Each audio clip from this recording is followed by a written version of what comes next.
Welcome back into Game Day Recap. I don't know that the fellas are as excited as I am, but that was a big win for my boys. So we're excited there. But in terms of just the Cowboys and what they've been able to do, this has been a weird year. They've got the tie. They've had some games where they probably should have won. They've had some games where they probably should have lost. But either way, Logan, I come to you first. What impressed you the most about what Dallas was able to do today against Philly? They played opportunistic defense, Haley. You know, like they made plays. Obviously, the Saquon fumble was huge there, and that's what they've been missing all year.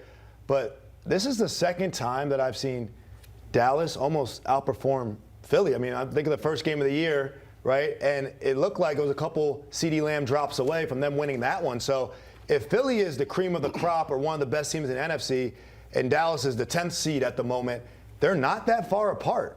And that's what, you know, I feel as if they can figure out some things on defense, right, where they can get a couple turnovers. Dallas and those receivers, or Dak and those receivers, can keep them in any game. And Philly does not look by any means a far better team than Dallas anytime they're both on the field. Yeah, I think for me, I don't think being able to score points was ever an issue for the Dallas Cowboys. I think stopping people from scoring points has been the issue. And last week we spoke about it when their first game with Logan Wilson and Quinnen Williams out there.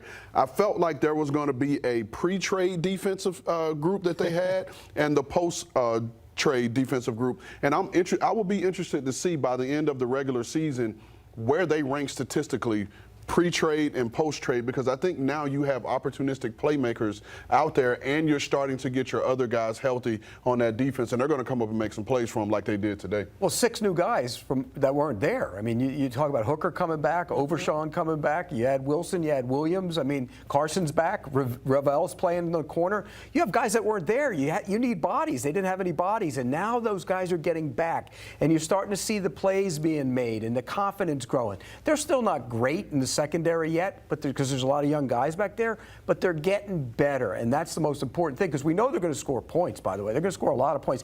By the way, the defense, I don't know if this is great on their part or bad coaching on the Eagles' part. 22 yards for Saquon Barkley in the game on 10 carries. He only carried the ball 10 times. That should never happen. Good job by the Cowboys stopping the run. It was tied for the largest comeback win in franchise history. I know that is music to Cowboys fans' ears. I know it is music to owner and general manager Jerry Jones's ears. And so we're going to go boots on the ground out to AT&T Stadium, where we find our Garrett Podell, who got a chance to jump in on that scrum that everyone sees. Garrett, bring us up to speed. How did Jerry feel about the win? What's the vibe like at AT&T right now? Hey, Haley, great to join you here from Jerry World. And Jerry himself, I mean, he viewed this win as kind of a season-altering or defining win. He said, we took really 2 paths. He was referring to when they traded for Quinnen Williams, traded for Logan Wilson. He said there was going in with Dak in the future or recalibrating. And he said they needed this win to stay in the playoff hunt, and he views this as now they're in the playoff race, which mathematically they are. And he said he couldn't say enough about Quinnen Williams. He said he was, quote, incremental. He meant instrumental, but instrumental to what this defense has done. And when I had a chance to talk to Oso Digizua, defense tackle with the sack at the end of the game with Jalen Hurts, he said, yeah, Q has breathed life into us. And Dak Prescott, he opened his press conference saying, defense, defense, defense. So, you know, hearing what you guys were saying about how there's a post-trade defense, like Rand was saying, that's exactly how the Cowboys feel. And obviously, a lot of love for George Pickens in that locker room right now, too. So we know on the defense, like, Rand, I want to ask you this. Like, obviously, Michael Parsons, you know, we all know that what happened there with the trade and whatnot. But they require the D tackle. And Quinnen Williams is not going to acquire as many sacks as Michael Parsons or what an edge rusher would do. But how does he impact this defense and going forward as a D tackle, and how a big D tackle like Quinnen Williams is? So when you pair him, because it's not just him, right? Obviously, Q is a great player. He's an all-pro player, and he's shown that in every year that he's played in the league. But I think it's the pairing with Kenny Clark. That now you have those 2 big guys in the middle. Kenny Clark can get edges, he can hit gaps, but he's also stout at the point of attack. And then now you add Quinnen next to him that can be that disruptive force up the middle. So now the center can only slide one way. And it's like, all right, pick your poison. Who are you sliding to? And now if you slide to Quentin, then now you open up Kenny Clark to be able to win those one-on-one matchups. And you know, like I know, like, yes, you want to be able to get pressure off the edge, but the quickest point to the quarterback is up the middle. And now they have an edge rusher that can, an interior rusher in Quentin Williams that can do that. And then in those third and long situations, you can go with those 2-3 techniques with him and Odigizua. And then, again, good luck, because now you're forcing one guard to take a tackle set and you're going to slide the other and then give you one-on-one matchups on the edge. Garrett, before we let you go, obviously we discussed a really big game coming up at Jerry's World on Thursday between the Cowboys and the Chiefs. It's going to feel like a playoff atmosphere. Did you get a sense from any of the guys in there what the excitement level is for that, what the challenge will be come Thursday? Absolutely. I mean, sometimes you hear NFL players say, oh, yeah, we got to flush this one 24-hour rule on to the next game.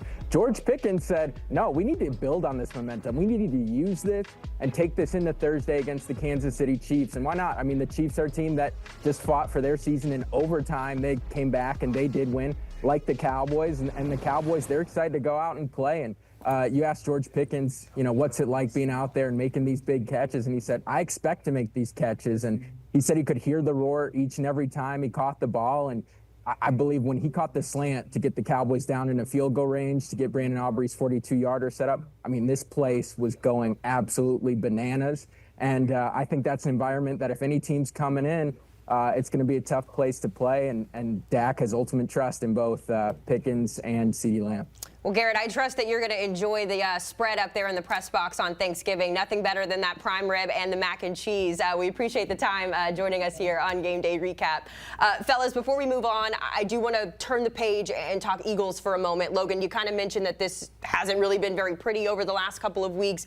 How concerned are you, I guess, with what the Eagles are doing, especially when every week it's this player is upset, Jalen Hurts can't do this, et cetera, et cetera? Well, when you win a Super Bowl, right, I think it's the greatest blessing in the world. But sometimes it can be a curse as your career goes on, because that's your standard from week to week. And going forward, if the Eagles finish the season on a loss, the NFC Championship, they get to the Super Bowl and lose, the divisional, whatever it is, it's a bad season at that point. That's the standard that A.J. Brown wants.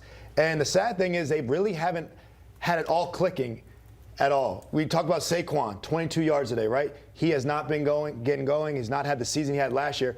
A.J. Brown got going today. They targeted him. They found him. Okay, good things are happening. But then Saquon's not involved. It just does not look the same. So are the Eagles a really good team in the NFC? Can they do some things? Yes, they can. Do they look like last year's team, in my opinion?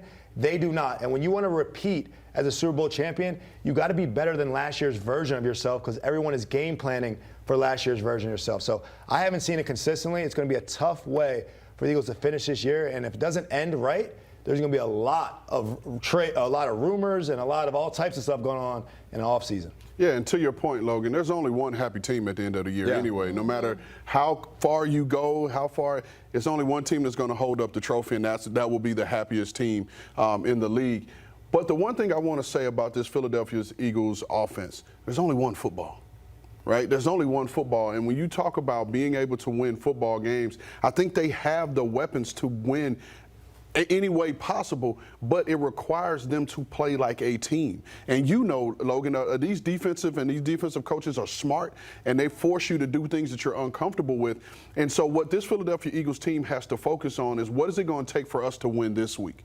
Right. And whatever that is, let's do it, and let's do it well. Let's do it at a high level. But everyone now is focused on their individual numbers, right? And rightfully so from a contractual standpoint, because that could be some talk later.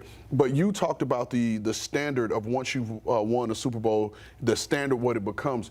But on the other side of that, it breeds the disease of me, because now you've won as a team. And now you got the team award. Right. Now it becomes, what about me? I have to get mine, and I think that's what we're seeing out of this Eagles team. Well, here's the other part of that. You're winning 21-0 on the road. 21-0. And you have Saquon Barkley in your backfield with the supposed – now, the offensive line is banged up. They're not as good as they've been. But he only gets 10 carries, 21-0 lead. There's something wrong with that. And I think Kevin Patullo needs to stop listening to the wide receivers, stop listening to the fans, and get the ball to Barkley. They won the Super Bowl last year for two reasons. Barkley and the offensive line, or three reasons. Barkley and the offensive line and the defensive line. You know how many sacks they had today? The defensive line? Not a one. Nakobe Dean had one. Pete, I will say this, though. It's got to be about the team, right? It's got to be, like you said, a disease of me is happening, right? Because they've shown they can win any which way. They can win by having the receivers having a big day. They can win by running the ball having a big day. They can win by having lockdown defense. They have all the capabilities. And like during the New England Patriot days, right, there was games where Brady would throw it 60 times. And then there was times he would hand it to LeGarrette Blount 50 times. He would do whatever is needed to win the game. And although when you're winning, you have to run the ball. I completely agree with that. But when the other team's best players on defense are Quinnen Williams and Kenny Clark, then maybe you got to throw it in crucial situations to win it because their D tackles are their best players and they're not going to let you run the ball down the middle. So we saw them swing the ball to Saquon in some passes, but he fumbled, right? So whatever it is, it just seems like they're not willing to sacrifice. Whoever it is has to sacrifice that game in order to win. It seems like individuals want the ball. When it doesn't go right, it's because this individual. What about Devontae Smith? He should have got the ball more, right? It's always that problem because they have a luxury of riches. Sometimes when you got too much, it doesn't work out very well. If only they would have watched our ball security segment that we did in week 3, week 4? Okay, let's take a break here on Game Day Recap. When we come back, a really special conversation to be had in one of the best weeks in the NFL. My cause, my cleats. One of our panelists has some cleats he's going to show off next.